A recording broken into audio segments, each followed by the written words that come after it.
Le géant chinois des télécoms Huawei est au cœur d'un nouveau bras de fer entre Washington et Pékin. On va s'intéresser avec vous aux conséquences possibles de cette crise sur le déploiement de ce réseau du futur, la 5G. De quoi parle-t-on d'abord ? Alors c'est vrai, on en parle beaucoup, la 5G, depuis plusieurs mois déjà. La 5G, c'est la 5e génération du réseau mobile, de la technologie mobile. Et donc, si on en parle beaucoup, c'est que son arrivée sur le marché serait imminente dès l'an prochain, dès 2020. Et cela ne serait pas, Pauline, uniquement une amélioration de la 4G, mais de nombreuses innovations. D'abord, un débit beaucoup plus rapide, 10 fois plus rapide que la 4G actuellement, et une plus grande réactivité, un temps de transmission qui serait divisé par 10. Cela permettrait notamment de connecter beaucoup plus de monde en même temps sans perdre en qualité de connexion.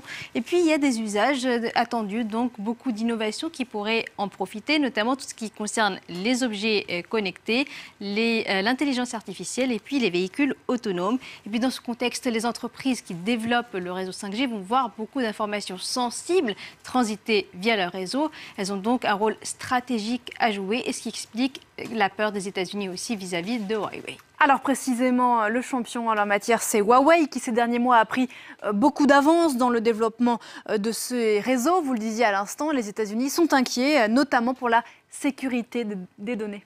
Oui, alors il faut toujours le rappeler, Huawei, on le connaît surtout pour ses téléphones mobiles, mais aussi pour moitié de ses activités, eh bien, il développe les technologies liées au réseau mobile, aux équipements de télécommunication, donc comme les antennes, les routeurs, qu'il va fournir aux opérateurs de télécom. Vous le voyez, près d'un tiers de la population mondiale dépend de la technologie de Huawei pour se connecter au réseau mobile. Et puis, le groupe a aussi pris de l'avance dans le développement de la 5G. Il est même en pôle position pour cette nouvelle technologie qu'on attend donc pour l'an prochain.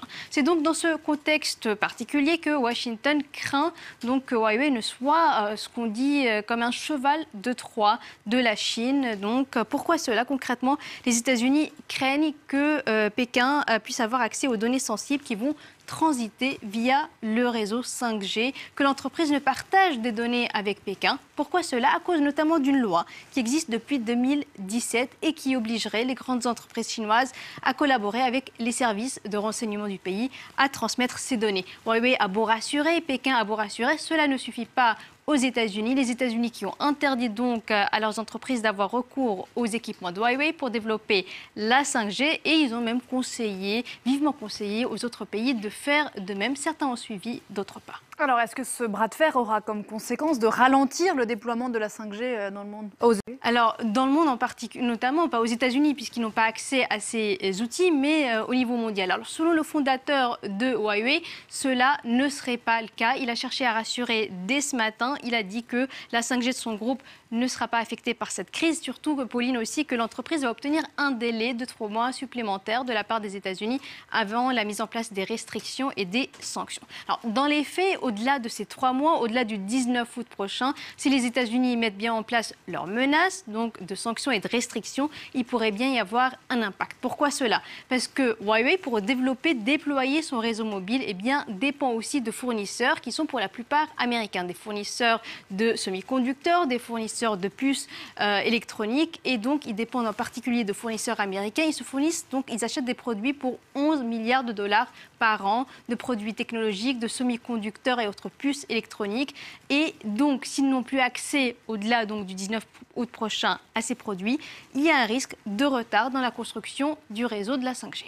Mais c'est là que Huawei est plutôt malin et a pris les devants. Oui, Huawei s'attendait à une telle décision, et puis donc Huawei a donc pris les devants. D'abord, l'entreprise a constitué un stock de semi-conducteurs, un stock qui pourrait lui suffire pour 3 mois. Et si on prend en compte aussi les 3 mois de délai supplémentaires, cela fait 6 mois donc de délai pour Huawei.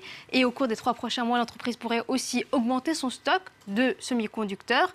L'entreprise aussi a des fournisseurs européens qui n'ont pas tous des intérêts aux États-Unis et qui pourront donc continuer à fournir l'entreprise. Et puis, elle a commencé aussi à développer des semi-conducteurs en interne via une filiale qui lui appartient à 100%, et crise pourrait la pousser à accélérer les investissements dans le domaine.